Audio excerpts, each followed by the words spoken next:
자, 이번 강좌에서는 지난 강좌에서 다뤘던 내용, 그러니까 세 점이 한 직선 위에 있을 조건을 벡터로 표시를 했었는데 그 벡터로 표시되어져 있는 식을 조금만 더 집중적으로 체크를 해보도록 하겠습니다.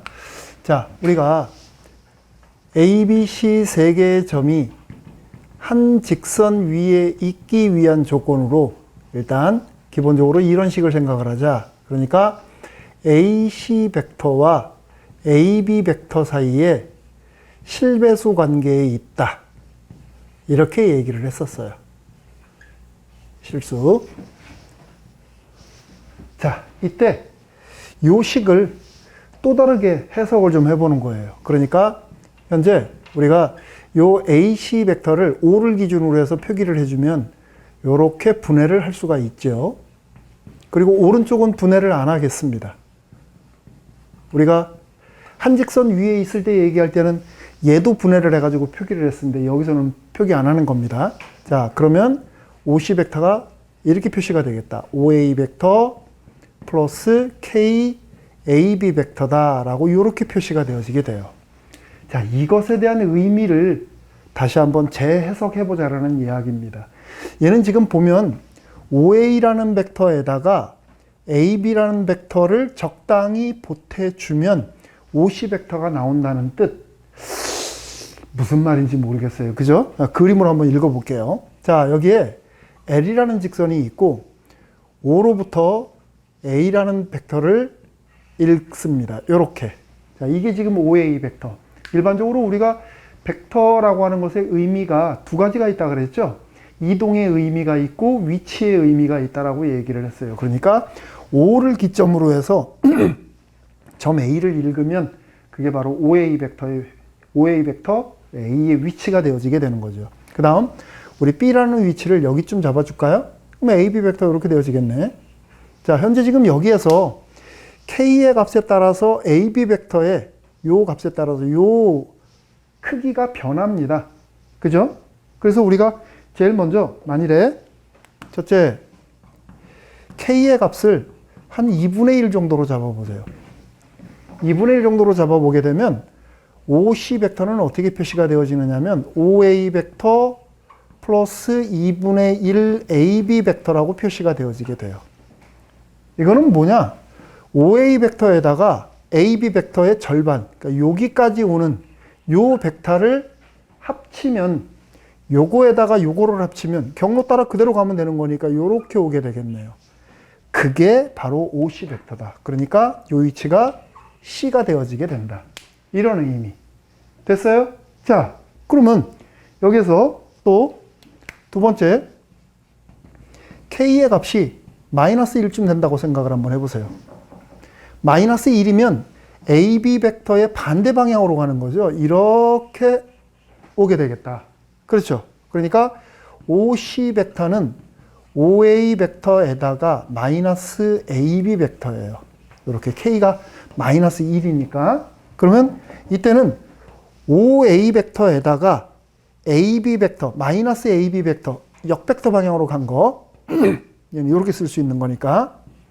플러스 마이너스 AB 벡터죠. 요렇게. 야, 그렇게 해주게 되면 이렇게 가서 여기까지 가는 거니까 결과적으로 요렇게 가는 벡터를 우리가 생각할 수 있게 되는 거죠. 요렇게. 바로 그 벡터의 끝점이 C가 되는 겁니다. 요렇게. 됐어요? 읽을 수 있겠죠? 자, 그 다음 이제 마지막으로 요런 것도 한번 생각을 해보세요. 세 번째. 이번에는 K가 한 2쯤 된다고 할까요? 2쯤 되면 요 식에 2가 들어가는 거니까 OC 벡터는 OA 벡터 플러스 둘의 AB 벡터 이렇게 되어지겠다. 그럼 AB 벡터의 2배니까 요거의 2배만큼 A에서 출발해서 이렇게 온다 그러면 여기쯤 되겠죠. 그렇죠? 그래서 OA 플러스 EAB면 OA, EAB 여기로 오는 거네요. 결국 여기로 오는 겁니다. 그때 그게 OC 벡터래요. 여기가 C가 되어지는 거네요. 그렇죠? 이렇게 한 직선 위에 있을 거라는 내용을 이렇게 놓고서 풀어나가게 되면 C의 위치, 요 점 C의 위치가 여기가 될 수도 있고 여기가 될 수도 있고 여기가 될 수도 있다. 이런 내용. 재밌지 않나요? 이렇게 우리가 분석을 해서 보니까 자, 그래서 그것을 한번 좀 정리를 해봅니다.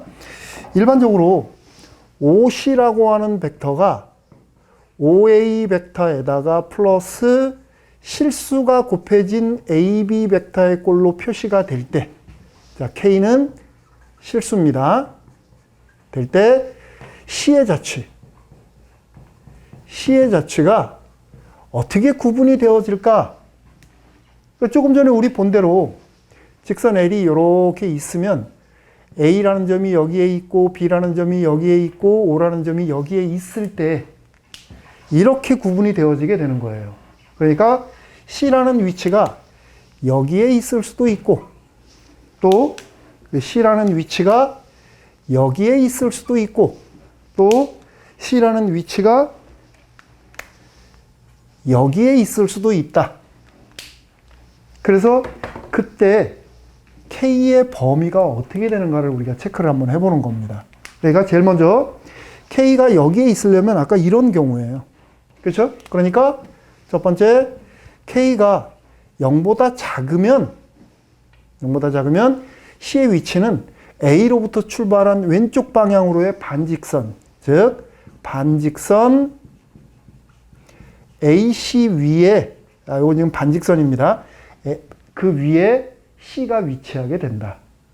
됐습니까? 자, 그 다음 두 번째는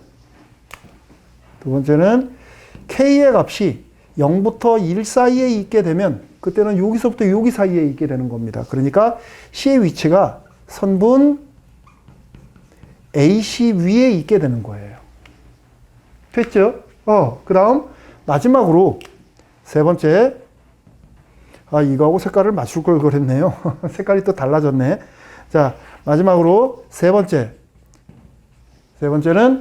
K의 값이 1보다 클 때, 1보다 크게 되면 C의 위치가 여기가 되어지는 거죠. 아까 요런 경우에 해당이 되어지게 돼요. 그래서 그때는 B로부터 출발한 오른쪽 방향으로의 반직선. 그래서 반직선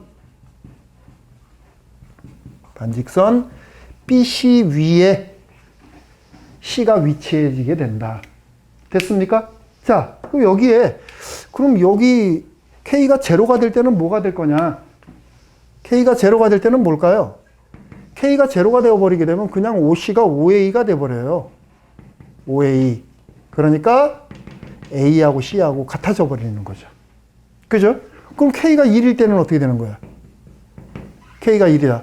K가 1이 되어져 버리게 되면 OA 플러스 AB가 되어지게 돼요. OC가 OA 플러스 AB가 되어지게 되는 겁니다. 그럼 이거 어떻게 되는 거야? 앞에서 뒤로 읽어주면 되는 거죠? 그냥 OB가 되어져 버리는 거네. 그러니까 C하고 B가 같아져 버리게 된다. 됐죠? 그래서 이런 것들을 총망라해가지고서 C가 어디든 있을 수 있다.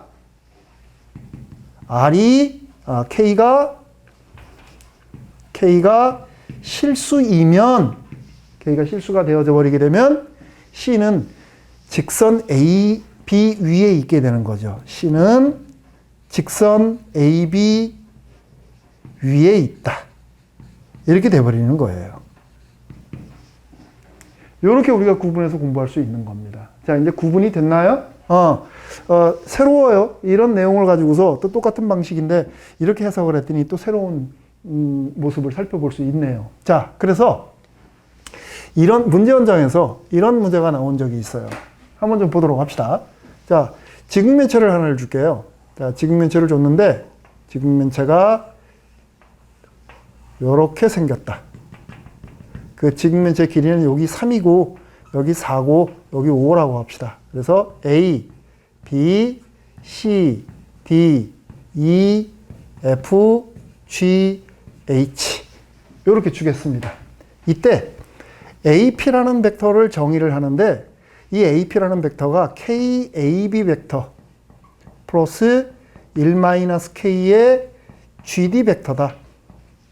자, 이때 K는 0부터 1 사이에 조건을 만족한다면 이런 조건을 만족하는 점 P, P의 자취는 뭘까? 더 나아가서 그 자취의 길이는 얼마나 될까? 이런 문제 한번 좀 살펴보겠습니다. 자, 지금 현재 보면 AB 벡터하고 GD 벡터가 P의 위치를 결정짓는 중요한 요소입니다. 그래서 여기다 한번 표기를 해볼게요. 자, AB 벡터는 요거예요. 요거. 그 다음 GD 벡터는 요렇게 가는 벡터입니다. 근데 어찌됐건 우리가 AB하고 GD를 덧셈을 하든 뭐 하려고 하는데, 그러려면 두 벡터의 시점이 일치되는 게 좋죠. 그래서 이 벡터하고 이 벡터의 연관관계를 얘를 평행이동을 시켜서 GD 벡터를 평행이동시켜서 같은 벡터를 또 하나 체크를 해보도록 하겠습니다. 어떻게 체크를 하느냐? 여기에다가 똑같은 크기의 직면체 하나 더 그리죠. 이렇게. 이렇게 그려주게 되면 GD 벡터는 A에서 출발하는 요 벡터하고 같은 벡터입니다. 얘하고 얘가 같은 벡터예요. 그렇죠? 우리 I라 그럴까요? I. 그래 놓게 되면 얘하고 얘하고 같아지게 되는 겁니다. 그래서 AB 벡터와 GD 벡터의 합이 있건 차가 있건 계산이 이제 우리가 그림을 통해서 가능해지는 거죠. 자, 그러면 이 상황에서 요 식을 다시 한번 정리를 해볼까요?